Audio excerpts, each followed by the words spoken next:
Dietrich Mateschitz is one of the most successful entrepreneurs of our age, a man who single-handedly changed the landscape of the beverage industry by creating not just a new brand, but a whole new category, the energy drink.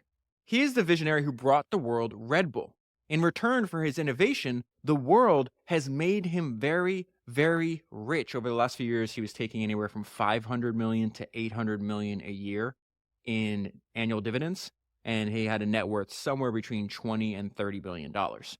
Mateschitz also runs an efficient enterprise. In 2010, Red Bull employed just 7,758 people, which works out to more than 667,000 in revenue per person.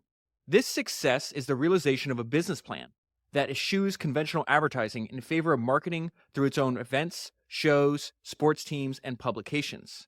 Red Bull has produced its own TV programs, films, magazines, websites, and a steady diet of videos online featuring snowboarders, rally cars, surfers, cliff divers, and concerts, and a guy jumping from space. Mateschitz calls the multimedia assault one of the most important line extensions so far. As a major content provider, it is our goal to communicate and distribute the world of Red Bull in all major media segments, from TV to print to new media. Red Bull also owns 4 soccer teams. They have a NASCAR team and 2 Formula One racing teams. He finances the annual $200 million cost of his F1 teams out of the company's healthy operating income. And this is what he said about that. In literal financial terms, our sports teams are not yet profitable, but in value terms, they are. The total editorial media value plus the media assets created around the teams, that's such a good insight, plus the media assets created around the teams are superior to pure advertising expenditures. He then launches into a spiel that he's been delivering for the past 25 years. He explains that Red Bull is not just a drink. Instead, it's a philosophy, one seemingly derived from his own outlook on life, and a functional product used to improve strength and performance and to revitalize the body and mind. Those are his words. He is also quite serious, prone to beginning sentences with the phrase, "it is a must," as in it is a must to believe in one's product. If this was just a marketing gimmick, it would never work. And it is something that he believed on because he worked on Red Bull for over the last 40 years of his life. He just recently passed away. That's why I wanted to do this episode now. This is a little bit about the beginnings of how he discovered this idea. He was on a chance trip to Thailand in 1982, which would prove to be a turning point in his life. He was curious to know what attracted the locals there to an uncarbonated tonic, which they called a word in Thai I'm not even going to try to pronounce, which literally translates to Red Bull. He tried some of this himself and found that it instantly cured his jet lag. Not long after that, he was sitting at the bar at the Mandarin Oriental Hotel in Hong Kong, and he was reading a magazine. In the magazine, it mentioned that the top corporate taxpayer in Japan that year was the maker of such tonics. Suddenly, the idea hit him. He would sell that stuff in the West. He then approached a Thai businessman who was selling the tonic in Southeast Asia and suggested that the two introduce the drink to the rest of the world. With one crucial change, it would be carbonated. This is going to be his partner's. His last name, I'm going to guess, is Yuvideha. And he liked the idea, and so the two agreed to invest $500,000 apiece to establish a 49-49 partnership, with the remaining 2% going to Yuvideha's son. So when I said earlier that he was paying dividends, somewhere between 500 and 800 million to himself a year, and his net worth was, somewhere between 20 and 30 billion dollars, that is from this 49% that he owned of Red Bull. In addition to adding carbonation, he also positioned it differently. This would allow for his product positioning masterstroke. He would sell Red Bull as an ultra premium drink in a category all of its own. At $2 a can, it was far and away the most expensive carbonated drink on the shelves. This is what he said about that. If we only had a 15% price premium, we'd merely be a premium brand among soft drinks and not a different category altogether.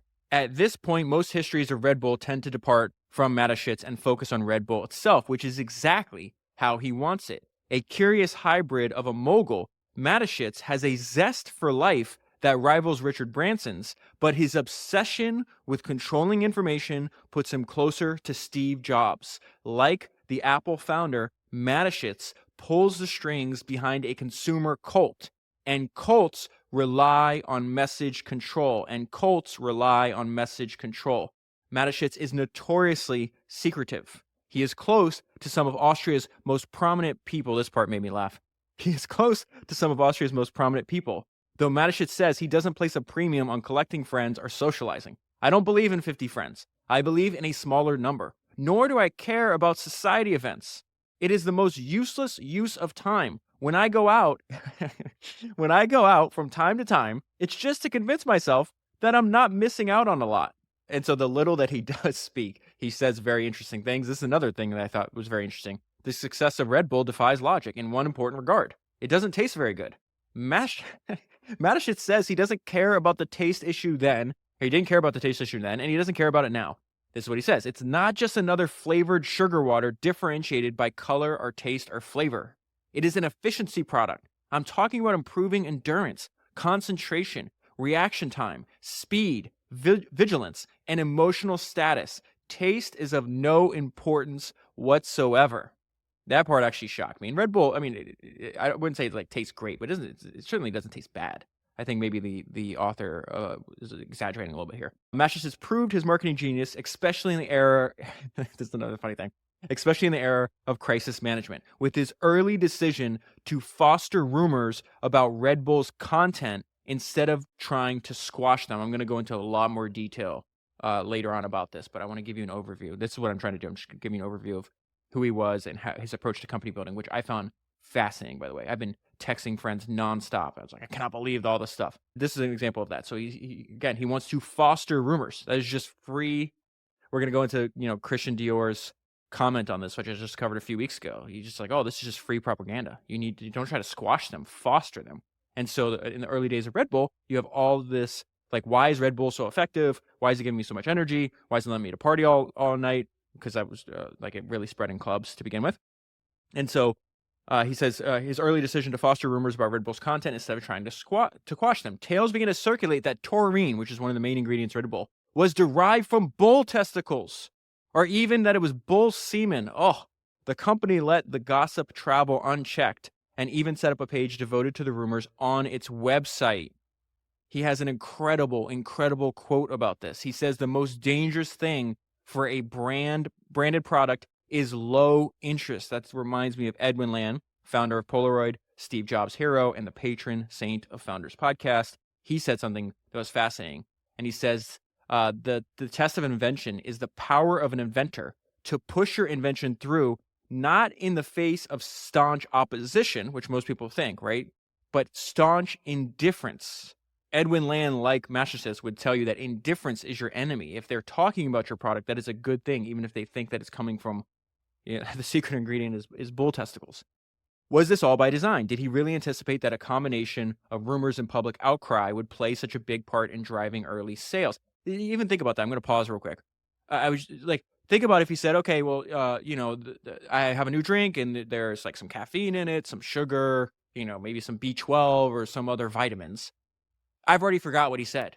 But if somebody whispers like, hey, there's this new energy drink and the energy comes from bull testicles, even if, one, I wouldn't drink it because of that, but I won't forget it.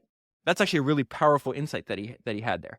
Was it all by design? Did he really anticipate that a combination of rumor and public outcry would play such a big part in driving early sales? They're talking about the fact that Red Bull was forbidden to be sold in several European countries that he initially tried to launch in. Mateschitz is emphatic. Yes, we expected it. It was part of the strategy from the beginning. We would make the brand interesting enough that people wanted to get their hands on it. Red Bull's marketing campaign has always been its claim that it can improve athletic performance. To prove it, the company took a page out of Gatorade's book and targeted athletes, except with a twist. Mateschitz zeroed in on the extreme sports crowd. Okay, so that idea is not new. I've done multiple podcasts and read multiple biographies of the founders of companies like Adidas, Nike, and then Vans shoe. If you realize, like, Adidas started getting a lot of traction by sponsoring, they're making athletic shoes, so they sponsor athletes. Nike sees the success they're doing, and so they do the same thing. There's a lot of stories about them competing in the early days of Nike. But what was fascinating is Paul Van Duren, who I did a podcast on a long time ago, he's the founder of Vans.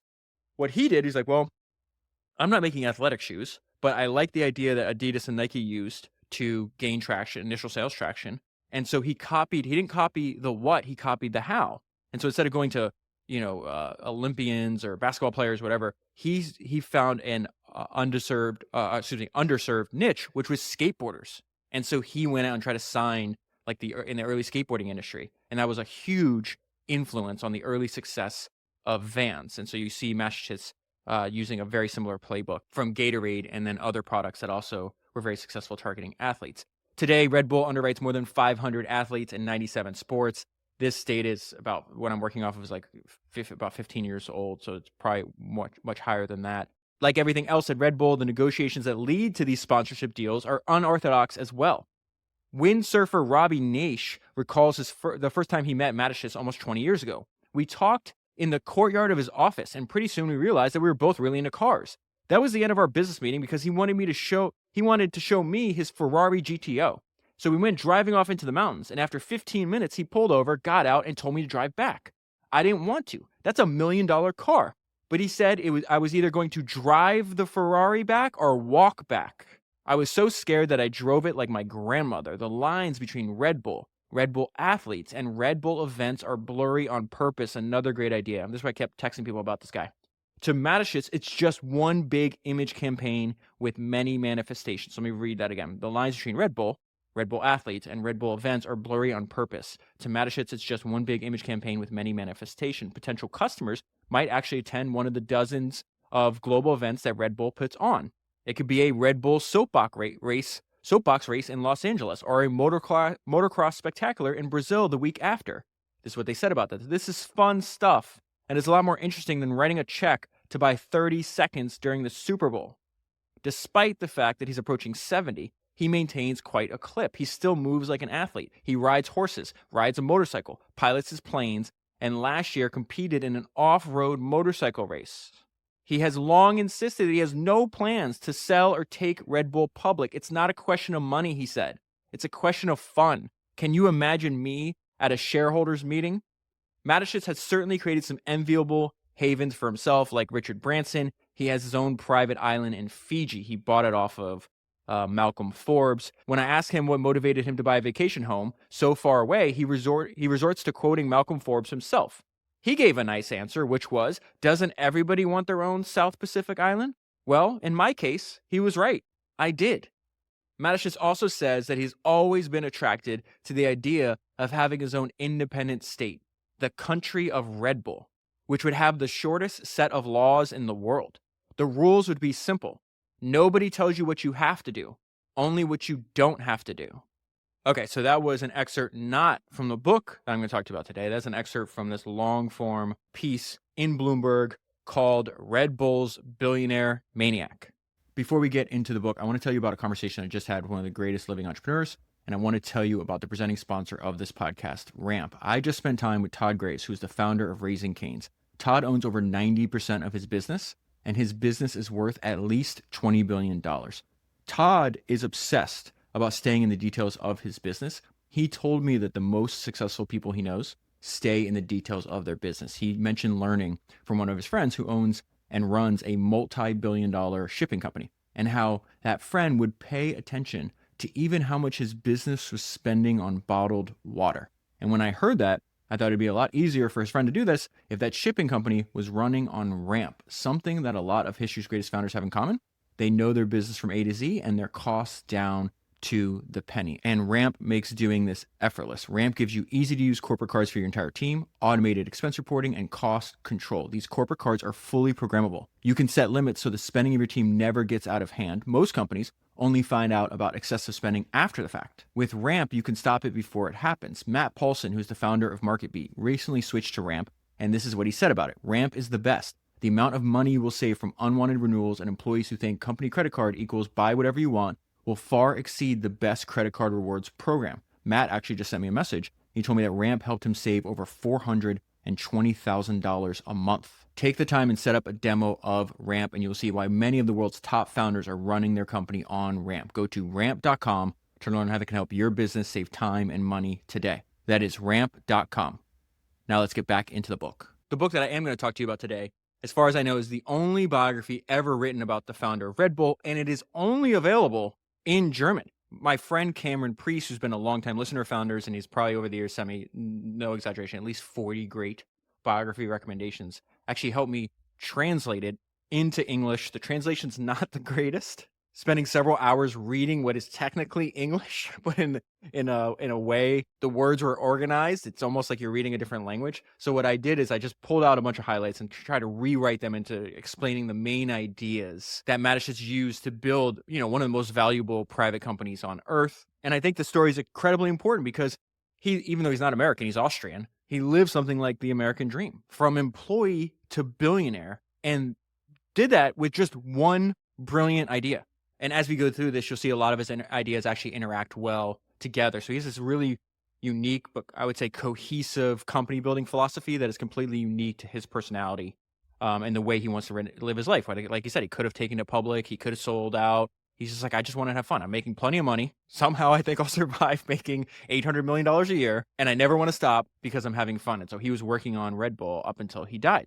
So before I jump into how he views Red Bull, as he calls it, a marketing conglomerate, I want to go over what they talked about, they hinted at in that article, just how private and secretive and how he was just obsessed with controlling the message. He's just a very private person. He was always promoting Red Bull and never promoting himself. And so the author of this book, and I apologize, I'm butchering all these names. I've already mispronounced that. I don't know, like half a dozen things.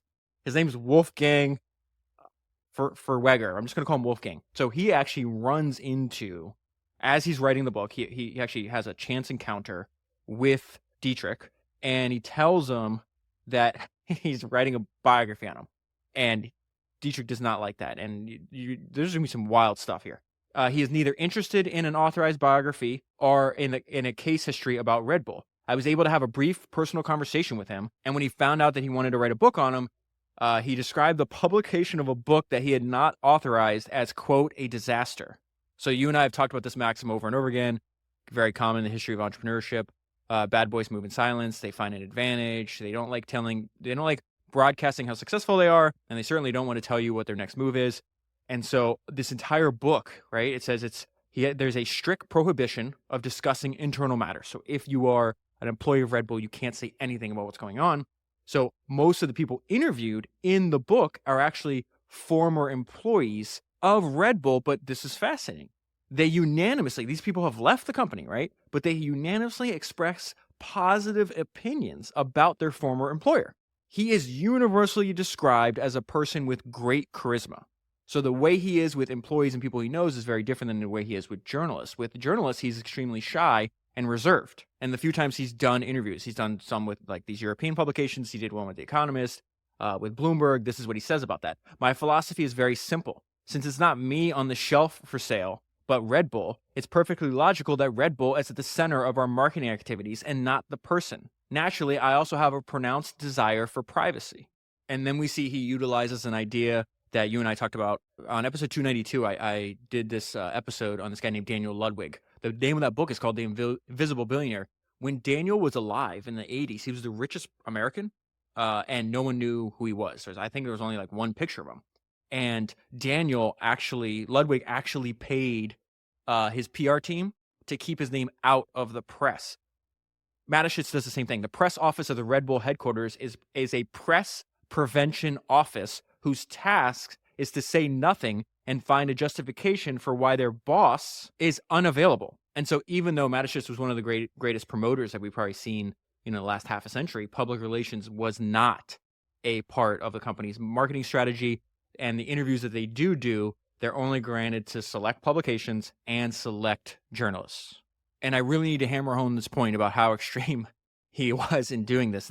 He's in Austria. He's the richest man in Austria, right? And there's a society magazine. So I guess we'd call it like kind of like a tabloid or like a gossip magazine in the States. But he actually buys it. He buys this magazine just so he will not appear in it. And he was actually asked about this, and he actually confirmed it. He's like, well, the best way to prevent me from appearing in it is to own it. And so this is tied to his very strong desire. He wants to control the message. He wants to tell his own story. That's why he's so heavy in them being available in all forms of media. But he's also a perfectionist who has to control his projects, the product that he's making, and the environment 100%. And so extreme success usually comes from extreme characters, extreme personality traits. He actually threatened to have, this is way before this book was actually written about him, but there was another potential biographer, this Russian author, that tried to start writing a biography an unauthorized biography on Mateschitz, and Mateschitz threatened to have his kneecaps broken. He didn't like that the author was going to like his hometown. I think he was like knocking on the door of his elderly mother, and it says, "This aroused the wrath of the otherwise charming Mateschitz. You've harassed my mother, and I will not tolerate this. As long as a perforated kneecap in Moscow costs $500, you will not be safe." And so let's go into what he was doing before he started Red Bull. This is one of the most fascinating things because, as far as I know, it's his first business that he started, and he was 41 years old. He was an employee for Unilever. But way before that, what's fascinating, he calls himself like a very lazy student. So he actually chose marketing as his major, and it was perfect because he's one of the greatest marketers I've ever seen. But he had to work his way through college. He was actually working at like a steelworks company, and he'd also take jobs as a ski instructor and a tour guide. But he didn't think he was that good at school. He called himself a lazy student because he took 20 semesters to graduate. And he says normally you finish the University of Economics at the age of 22 and not 28 years old like he did, which was interesting because that he was a bad student because both of his parents, he didn't come from money. Both of his parents were school teachers. So after college, he starts working for one of the largest consumer packaged good companies in the world, Unilever.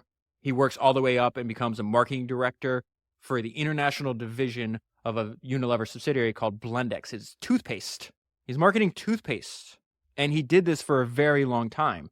He wound up traveling all the time for work. And this is how he's going to discover Red Bull, which I mentioned earlier. So he's on the road 3 to 4 months per year. Often they're sending him all the way out to the Far East. He's all over Asia. And it might have been fun as a younger man, but as he ages, he did not want to live that life of this frequent flyer, never home. And he has this realization where he said in an interview one time, all I could see were the same gray planes, the same gray suits, and the same gray faces. I wondered if I wanted to spend the next decade like this. And so he's around 38 years old when he's having this thought, like I don't want to be 48 and still in the same position. And really what motivated him, this is something he was going to repeat over and over again. He desperately wanted independence. He wanted financial independence, and he wanted independence and control over how he spent his time. And so it's at the same time that he's having these thoughts that he finds that Thai version, the uncarbonated version of Red Bull, gives him a lot of energy and cures his jet lag, and then reads the article. It's like, wait a minute, the people that make drinks like this pay the most, they make the most money, they pay the most taxes in this entire country. And so he immediately starts to study the existing products in this very nascent energy drink market. And he would literally grab every single samples of every single kind of drink that's very similar. He would get together with other people that he works with, and he organized them what he would call energy drink parties. And at the time, they were calling them stimulating juices. So these stimulating juices were all like essentially taste tested. And there was like this giant like self-experiment to see not only how it tastes, but also the effects that it had on them. And so one relationship that he's going to make right now actually changes his life because he realizes that there is a Thai franchise partner of a Unilever group, right? They're making toothpaste, but they also produce and bottle that tonic drink, the uncarbonated version of what will become Red Bull. And he pitches them on the idea of them giving him the license to distribute that drink and then add carbonation outside of Asia. And this is when they do that partnership where they both agree to put in $500,000 and then carbonate and then sell this drink in the West. And one main theme that runs through this entire story that's very obvious when you read about him, whether you read articles, a book, anything you come across, he has profound self-belief. Because when he's 41, he quits his job and starts his first company and puts all of the money that he has in it. He doesn't have this like large buffer. He doesn't have a lot of money. And even from the very beginning, and the reason I think I say you have to have a profound self-belief, because there's you can see brochures that he was like pitching people on about like the business. I think he might have been using this to try to raise money. But he says, there is no market for Red Bull. We will create one. And there's this great line in the English translation of this German biography where it says, rarely in the world of business has such a bold announcement been implemented into reality like this one. And so creating your own market is also, not only do you have to educate the potential customers, but then you have to deal with all the regulators. And so he tries to set up shop in Germany, and they didn't even know what the hell an energy drink was. And so he applied for what was going to be the first ever Europe-wide approval of a new type of indulgence, which is the energy drink, right? As you might imagine, European bureaucracy is not known for fast approval time. So he's waiting over a year to try to launch just in Germany. he gets extremely frustrated. So then he winds up packing his bags and going to Austria. And he's like, I'm just going to launch in Austria. There's a lot of benefits from that. But it also, one of the main benefits is he launched in a single small market. And for nearly 5 years, he was able to run experiments and really improve the product, but also figure out the marketing and the messaging because he's only in a single small market. So I think he launches in 1987 in Austria and doesn't launch to his second market till 1992. So they're launching in just one small market. They don't have a lot of money. They just put up, $500,000 each. It's not like Mateschitz has any other money. And so when sales didn't take off, he did something that was really smart. He invested some of that money instead of in advertising at the very beginning. He actually made more of his product, and he would bring it and deliver it to places by pallet and let people try it and drink it free of charge. This is very similar to one of my favorite entrepreneurs of all time is Estee Lauder. And in the early days of her company, which she also started when she was 40, I just realized that now, she actually took money out of her advertising budget and instead made more of her product to give away. And this is what she said about that. You give people a product to try. If they like it, it's quality, then they buy it. They haven't been lured in by an advertisement, but convinced by the product itself. We took the money we had planned to use on advertising and invested it instead in enough material to give away large quantities of our product. It was so simple that our competitors sneered when they heard what they were doing. Today, they're all copying us. And so Mateschitz knew he needed more money. He went to a bunch of banks. They all said no. Only one. There was a small private bank. Oh my goodness. Spangler. I'm butchering these words, but this bank called, I'm going to call it Spangler, was the only one to actually believe in the product and the concept behind it. And so they actually lent him money. Now, this is another main theme that's repeated over and over again. Mateschitz is excessively loyal.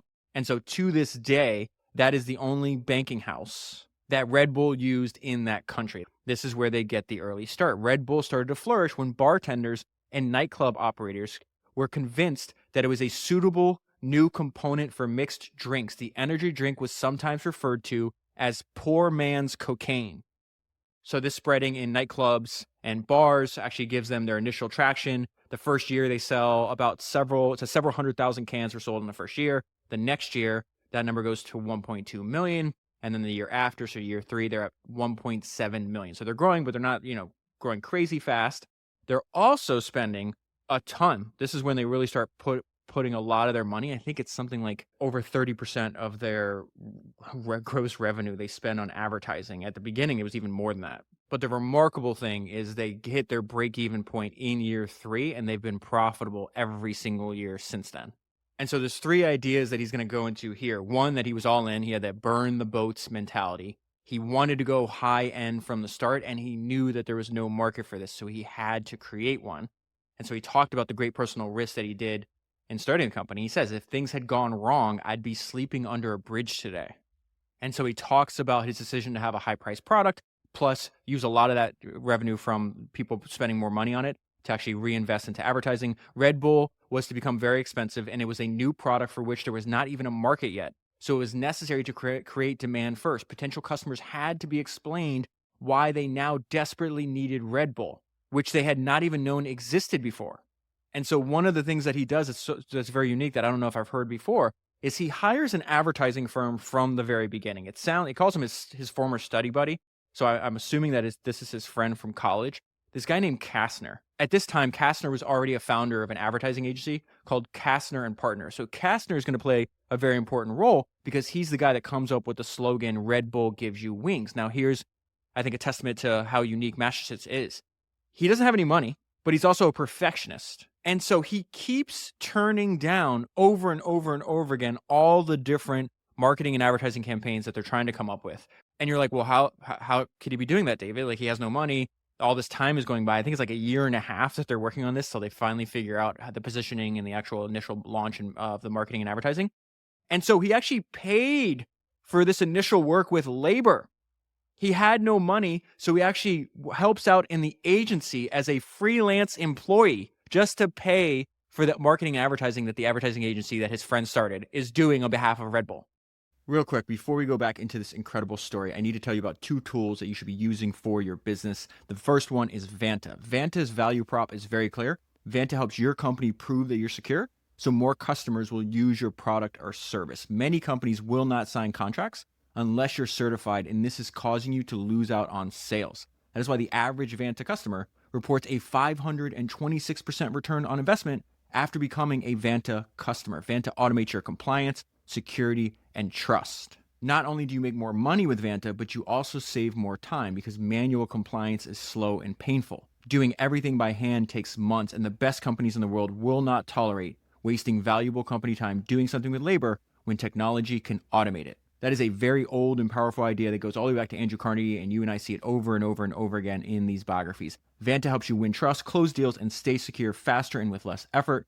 Make sure you go to vanta.com/founders and you'll get $1,000 off. That is vanta.com/founders. Another valuable service that I want to tell you about is collateral. Most companies have a hard time telling their own story. Dietrich was a master at this, as this episode shows. And telling your own story is very important. There's a great quote about this from Don Valentine, who's the founder of Sequoia. He says, the art of storytelling is critically important. Most of the entrepreneurs who come to talk to us cannot tell a story. Learning to tell a story is incredibly important because that's how the money works. The money flows as a function of the stories. And that is exactly what collateral does. Collateral will transform your complex ideas into the most compelling narrative. I need you to remember their website, which is easy to remember because it's collateral.com. Collateral crafts institutional grade marketing collateral. And they do this for private equity, private credit, real estate, venture capital, family offices, hedge funds, oil and gas companies, all kinds of giant corporations, all the way down to small businesses. I have friends that have used collateral for their marketing collateral and have raised billions of dollars of capital and have made hundreds of millions of dollars. Make sure you go to collateral.com and improve the way your company tells its story. Storytelling is one of the highest forms of leverage, and you should invest heavily in it, and you can do that by going to collateral.com. Another important point. Everybody's telling him this is a bad idea. His friend immediately recognized its potential. And he said, if this is pursued consistently, this idea will lead to success. So again, Mateschitz is very self-confident, has a ton of, as you can imagine, has a ton of self-confidence in himself and the idea that he's doing, but it is very helpful for other people, especially people that you trust and admire. Because he said, he says that Kastner was a very clever fellow and he knew that he was a perfectionist like me. And so you have somebody like that you know is smart, that you admire, you trust their judgment. They're like, no, everybody else might be telling you this is a bad idea, but if you pursue this consistently, you give it, it will lead to success. And so Kastner was talking about this time. He's like, listen, the birth of this campaign was not easy because for a year and a half, he's just rejecting every single suggestion that I have. I think they went through 50 different, ways to either slogans or ways to market it. Mateschitz rejects every single one of them, but Kastner understood his friend. He says he wants the absolute best. He believed in his product to the end of his days. And so even after 50 failed attempts, they're having this conversation and where they're like, well, anybody that drinks Red Bull becomes damn strong. So that's the conversation they're having. That's how they were thinking about it. It's like, well, you drink it and you become strong. Like, what's the right tagline or motto for that? And in the middle of the night, Kastner has the idea that Red Bull gives you wings. And so he calls Mateschitz in the middle of the night, and immediately Mateschitz is like, "Yep, that's it." So the fact that was a good idea was immediately obvious to both of them. The thing about how crazy that is, you're fighting for a year and a half, going through 50 things. He calls you, you hear it, you're like, "Yep, that's it. Let's go." And so now they had the branding and the tagline. They wanted the advertising to be, this is the traits that they were looking for. They wanted it to be self-ironic, nonconformist, smart, and rebellious. And their point was that that's how they viewed their own personality. And so they're like, we're going to put a lot of our own personality into this. And so now they're up and running. 5 years, they're still in that small single market in Austria. 5 years in, then they expand to Hungary. That's the second market that they open up. And then they start adding market after market after market in Europe. Now, this part was a bit confusing to me, but it seems that the formation of the European Union was one of the waves he surfed. If you listen to episode 329 on Poor Charlie's Almanac, there's something fascinating that Charlie Munger would talk about that because several times in that book, he will analyze like outside success. And he's trying to teach people like, well, what would account for the success of like a Les Schwab or Sam Walton? And he goes through, and one of the ideas that he says surfing is a very important model to understand.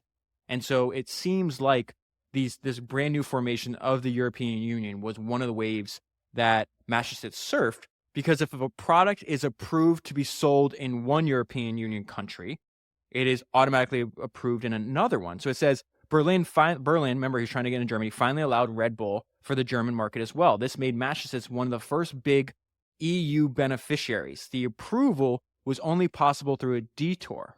Red Bull managed to get approved in Great Britain. Great Britain was not in their sights at that time, but an EU law laid tracks for approval in Germany.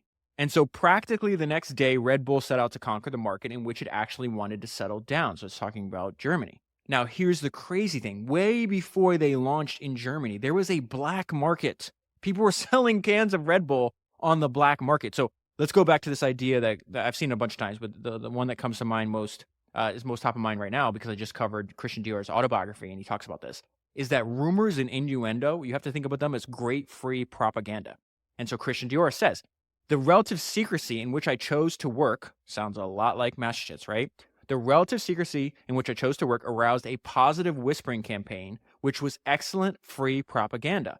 Gossip, malicious rumors are worth more than the most expensive publicity campaign in the world. That is the end of Christian Dior's quote.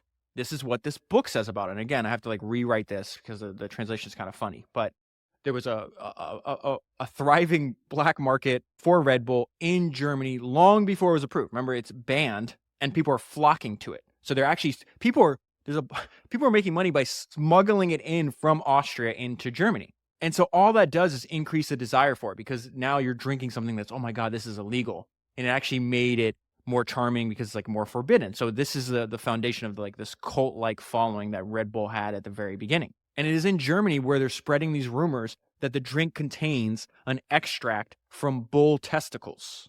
There was also a rumor that it was secretly enriched with amphetamines. Remember, this is spreading in clubs and bars and stuff like that. And it says the company did nothing to counter these bizarre rumors. And again, I want to repeat that excellent quote that he had. As Mateschitz once lectured, the most dangerous thing for a branded product is low interest. Then they get approved, right? In the first 3 months of a legal market presence, they sell 33 million cans in Germany alone. This idea is not new to you and I, right? This idea is if something's banned, it's all it is free propaganda, it's free advertising. It's going to drastically increase the amount of demand. If you remember on the Michael Jordan episodes and also on the Nike episodes, when the NBA banned the original Jordan shoe, at the very beginning, Nike's oh, hopefully we're going to sell I think it was $4 million or no, I think it's $3 million by the fourth year. And then the NBA bans the shoe and they make a smart decision just keep wearing it, Michael, we'll pay the fine. And so instead of hitting, I think, $3 million by the fourth year, they did $125 or $126 million the first year. And so Mateschitz does something that he does for his entire career. He really pushes the pace. They launch in Germany and his marketing budget, right? So right now, the entire revenue of the company at this time, where we are in the story, they're doing 70 million euros at that time. They're in a few different markets. He sets the marketing budget for Germany at 10%, just that one market, more than 10%, to 7.5 million euros for that year. And then I learned something that was actually surprising because you go look, Red Bull essentially just has Red Bull. They might have different versions, right? But they essentially sell one thing. In the book, there's all kinds of examples. They have this coffee and this cola line. But in the early days, you could tell that he's learning from his mistakes and eventually goes and really puts all of his energy behind one arrow. Because let's see, he's a couple years into the company. It's in 1989. He comes out with this drink. It's a lemonade drink called the Red Rooster, which is maple and lemon syrup. It sounds disgusting, by the way. But they launch it and it's just a complete flop. And I went and searched all the other drinks that are mentioned in the book that were still in operation, and none of them seem to be in operation today. So I think he obviously learned from his mistakes. Red Bull has this power law outcome. It's really silly for us to try to introduce anything else. We should just stick with that and put all our energy and money behind the one thing that we know is, a smashing success. And so this is where they just start hitting new markets after new markets. By 1997, they're opening new markets, which are new countries, nearly on a monthly basis. And every time they hit a new market, sales just keeps now you just see this huge spike in sales on the graph. And then he also launches in America. It was very fascinating. So he actually launches in one state. He's well, I think it's working in Europe. It should work in America. And so he just launched in California as a way to test a single market before expanding nationwide. He'll mention multiple times the fact that he hates banks and is very afraid of debt.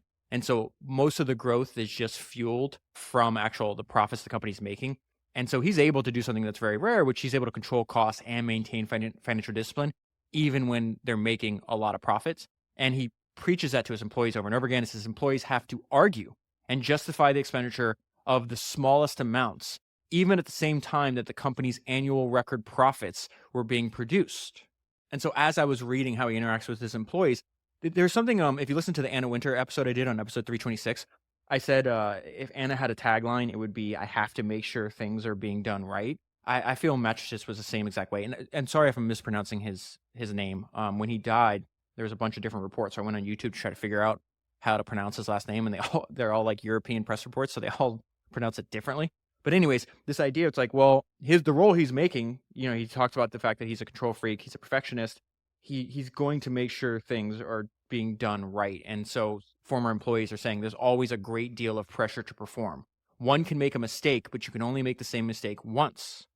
So he expects a lot, but he also provides a lot. He pays salaries that are above industry average. And in addition, this was wild, every Red Bull employee, from the secretary to the board, has a company car. Past employees repeat the same thing, that he is extremely loyal. They describe him as a gentleman. They say if you've helped him once, he will never forget it. And there's also some bizarre things. When I got to this part, this is the note I left myself when I read this part. I go, because he's talking about, it has a cult-like following outside, and then you get the idea that there's a cult-like following inside. And I wrote to myself, am I reading this right? They drink special water only available internally.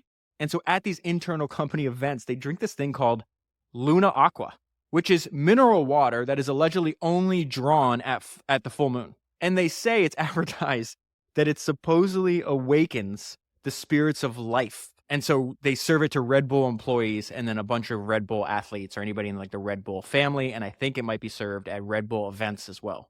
And so there's this great quote in this section that I think applies to this. Cult brands have their own laws. Otherwise, they would not be cultish.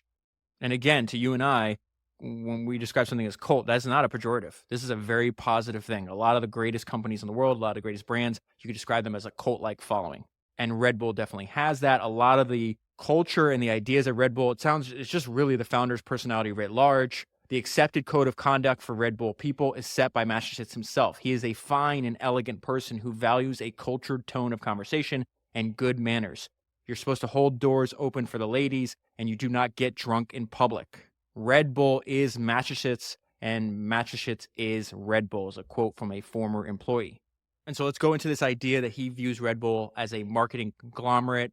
Again, marketing is our core competency. We're going to outsource everything else. Red Bull has no production facilities or warehouses. Many large corporations outsource their marketing and advertising activity. Red Bull consistently took the opposite approach. It outsourced production and distribution and takes care of sales and advertising itself. Basically, Red Bull is just a large marketing machine. Production, bottling, and delivery, which requires simple manual labor, are outsourced. Now, this is also speaks to being a gentleman, being more like an old school way of approaching things. The main relation, so when he's outsourcing all the bottling and the production, right? His main bottler relationship was sealed with a handshake. The bottler is his family business that has been around for over 100 years. He meets with the head of that company, right? It's in German. I'm not even going to try to pronounce it. They agreed to produce Red Bull on a handshake. That was in 1987. And they still have this collaboration. This is what, 40 years? How many? Yeah, about 40 years. He says, we are hopelessly loyal to each other. Mateschitz once described that's how he described his relationship with his bottling partner. For Dietrich Mateschitz, a handshake among men is still worth something. So Charlie Munger said something that was excellent. There's actually Charlie Munger said this in this interview that he did with the release of the republication of Poor Charlie's Almanac. It's on the Invest Like the Best podcast feed. If you haven't listened to it, I keep talking about this. It's so important.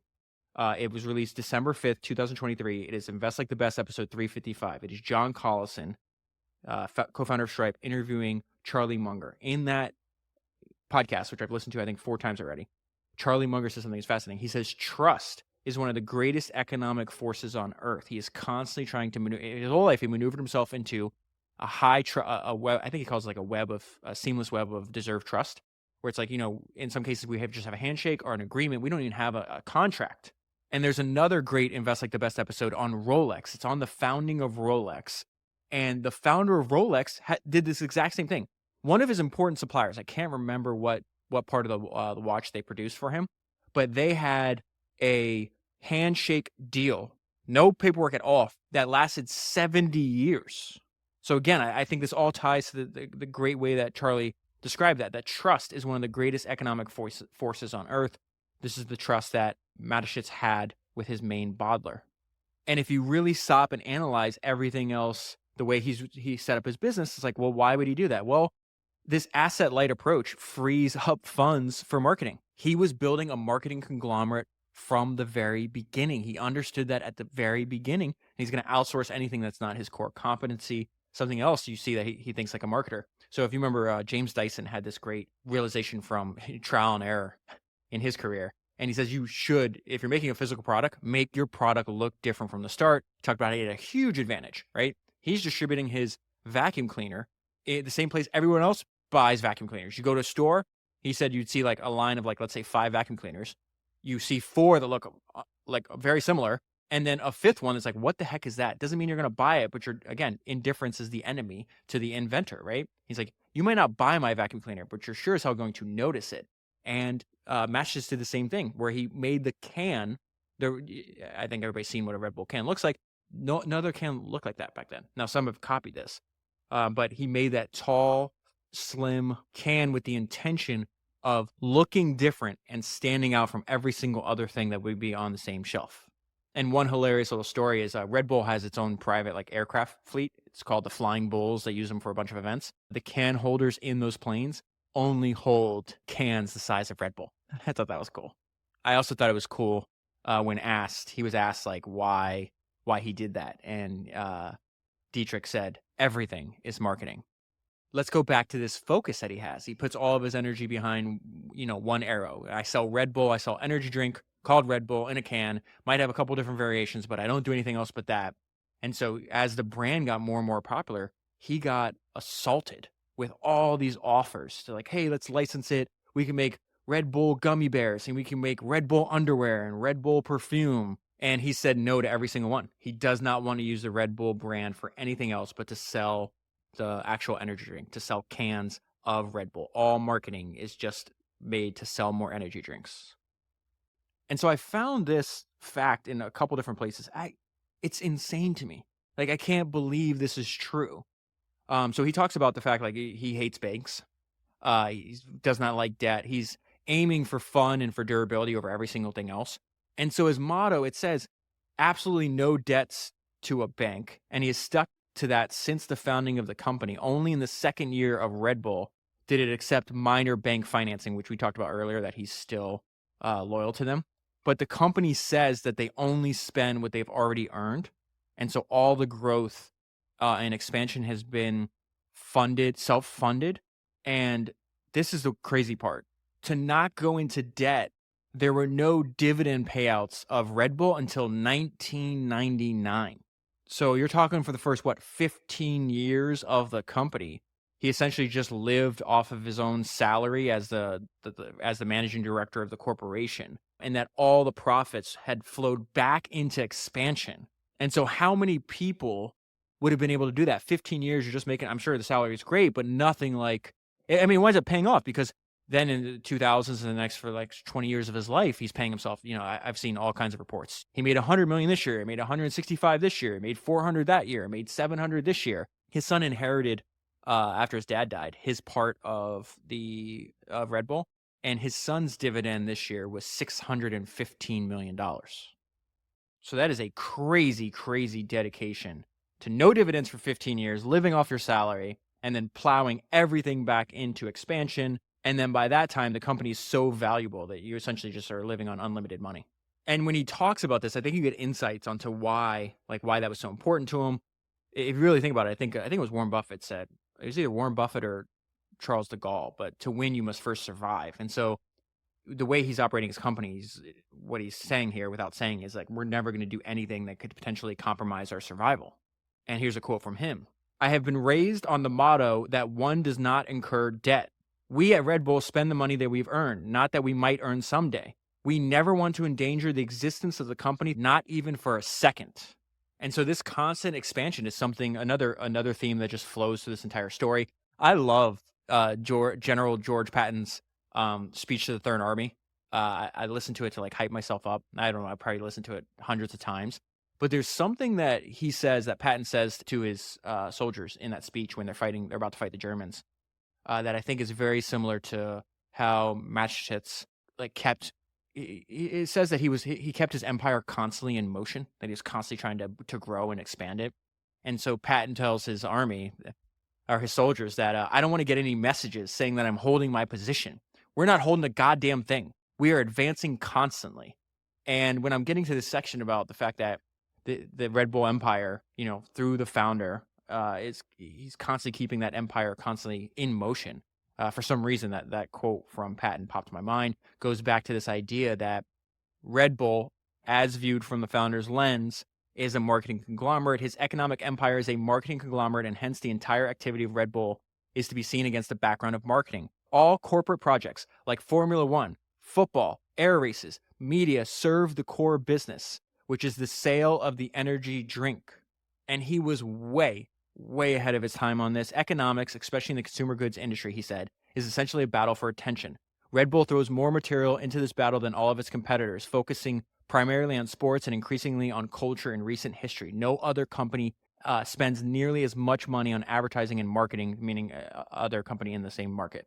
And something that he picked up too was the importance of differentiation. He says, you learn this in the first semester of marketing, that you have to differentiate yourself. Consumers want the original, not the copy. So he even applies that not only to his product, but also to the way he markets, like all these media events and these crazy things. So these outrageous and unique events, like the guy jumping from space. If you think about like why that's so smart, an outrageous and unique event will get covered for free in other media.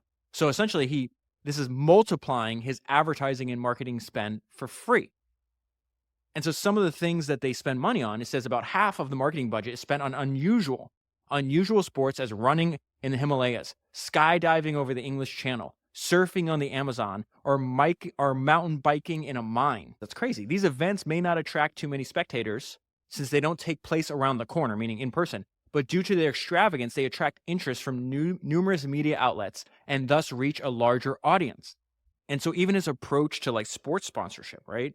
You would think, okay, you can go to any sports event, you see, this beer's advertising and this company's advertising. He buys, so he has bought his Formula One teams, his football teams. The crazy thing is when he starts, he's essentially what he's saying is like, hey, I don't want to just sponsor, I want to own, and then I want to rename it to the company. So his soccer teams, they rename the teams the Red Bulls. So that is their actual name. And then the logo on the jerseys is the Red Bull logo. And this is what he says about it. Our philosophy in sports sponsorship is not to run around with a suitcase full of money and buy advertising space. We don't want to be like Marlboro on the Ferrari, but we want to be integrated into the sport. That's why we own an F1 team. We want overall responsibility and to make our own difference. He calls F1 a very important marketing tool. And then he makes sure that all of his marketing and all the events and all the stuff that he's investing in, he has a very symbiotic relationship with other media, like other larger distribution forms of media. So what they'll do is like they control everything, right? They put up the money for the event, they make the event, then they make sure that they never relinquish media rights to every event. So as a result, they've produced hundreds and hundreds of hours of material every year from like TV shows, radio stations, print, and then they'll go to other TV broadcasters, other radio stations, other newspapers and magazines, and they will give them their content for free. And so when they put on the Red Bull Air Race, the Red Bull Air Race World Series, that content that Red Bull made and owned, they gave it to over 70 different television stations all over the world and said, hey, we put all this money into this. Here's something that the people that you can't get anywhere else, that your customers will find, your watchers or listeners or whatever, your audience will find interesting. Here, we don't want anything for it. You just play it for free. And because the media outlets don't have to pay to produce that material, they jump all over it. So again, a very clever way to just multiply his advertising and marketing spend. And so I mentioned earlier that he has developed his own company building philosophy, one that is very unique to him. And so he talks about the fact that even though he went to school for business, he just doesn't really believe a lot of the stuff that he was taught. And so it says Mateschitz has amassed his wealth despite, or perhaps precisely because he is at odds with some basic business principles. If someone says to him that the primary goal of a company is to maximize profit, he simply declares that to be incorrect. He thinks longer term and more broadly than his competitors. I just don't believe everything I learned at business school, he has repeatedly said. He never tires of emphasizing that money was never his main motivation for starting his own company. Rather, the driving forces were longing for freedom and independence, as well as finding joy in the work. This is why you don't retire, right? If you love what you do, you're obviously making a bunch of money in it. You're free and you have complete independence to control what you work on, who's around you. There's nothing better than that. Our motto, going back to a quote from him, our motto is the journey is the destination. I don't want to go to the summit to stand at the top, but to do the climb up. One of this maxim I have saved on my phone, this great line that I think about all the time, and I try to apply it to my work. I love the climb. I don't care where the summit is. You don't last 40 years into the same business if that's not true for you. It is true for Mateschitz. He's like, I don't care. I'm having fun. I'm free. I'm independent, and I get joy from the work. And I think in addition to all that, I think one thing that helped the longevity is the fact that he decided to move. Originally, the company was headquarters in a bigger city called Salzburg, and he winds up moving the headquarters to this tiny village that I can't even pronounce. And it only has 1,500 inhabitants. It's like almost all Red Bull. The local governing, the local politician said that if it wasn't for Red Bull, the place would be impoverished. And now I think it's like one of the richest communities in Austria. And so he actually moves the company headquarters to this little tiny village. This is very similar to the idea. Like if you listen to the podcast I did on the founder of Bugatti, he did this exact same thing. That's episode 316. Brunello Cucinelli. It was a huge, again, Bugatti did his business till he died. Brunello Cucinelli's still alive, but he's been doing his business for like 45 years. That's episode 289. This idea is like, okay, you're controlling the product that you work on. You're controlling who works in the company, but you should also put a lot of time and emphasis like where you're actually doing your work. And I'm fascinated by these people that actually build like physical manifestations, almost like their entire, like building their own like miniature world inside of the world. I guess George Lucas did the same thing with Skywalker Ranch. But we see this idea again with Mateschitz. This little community is on this picturesque lake in some word I can't pronounce. And he said, they asked like why he moved it there. And his answer was simple. The aim was to create a more pleasant working atmosphere. Now, there was one funny thing I have to add, though, because people are having these rumors about why he did this. And it goes back to the fact that he's secretive and likes to control his environment. It also said that he wanted to build a network of underground tunnels so he can move from building to building without being seen. And then more about the fact that his business is kind of like his personality writ large. He stays incredibly fit. He loves extreme sports, aviation, riding his motorcycle, and he constantly talks about he refuses to ever get married. I'll tell you this funny sentence on that. They call him the top bull, which is hilarious. I don't know if it's the German translation in English. I hope not. I hope they actually called him the top bull because I thought it was funny. The top bull takes care of his body, keeps fit, and is in amazingly good shape for someone almost 70 years old. He says, everything that gives me pleasure in life is connected with a certain physical fitness and a physical well-being. And so it is pure selfishness that I do something for my fitness. I like going to the mountain. I like skiing. I like sailing. I like riding my motorbike. Everything I do is connected with physical agility, motor skills, dexterity, strength, and stamina. In order to enjoy it outdoors, I need the indoor program. So he's saying his dedication to physical fitness, to be able to perform well in the outdoors, he has to be dedicated to his gym routine, his workout routine. And it says he is a declared opponent to the marital state. He was never married his entire life, just has his one son. And what I love most about him is that he was true to his authentic self to the very, very end. One thing he's categorically ruled out again and again, exiting the company in the form of selling his shares. I hardly even allow this question, he said. We could have done it a dozen times already. Our view on this has not changed. We neither have the desire to do so, nor is there a need. And this is the one exception. Of course, one can never say never for a strategic minority stakes. Sometimes they can be helpful and indeed make sense. Mateschitz has also consistently and categorically ruled out a stock market listing. A sale or an IPO is not even remotely tempting. And when asked if he's going to retire, he answered, I'm having more fun than ever.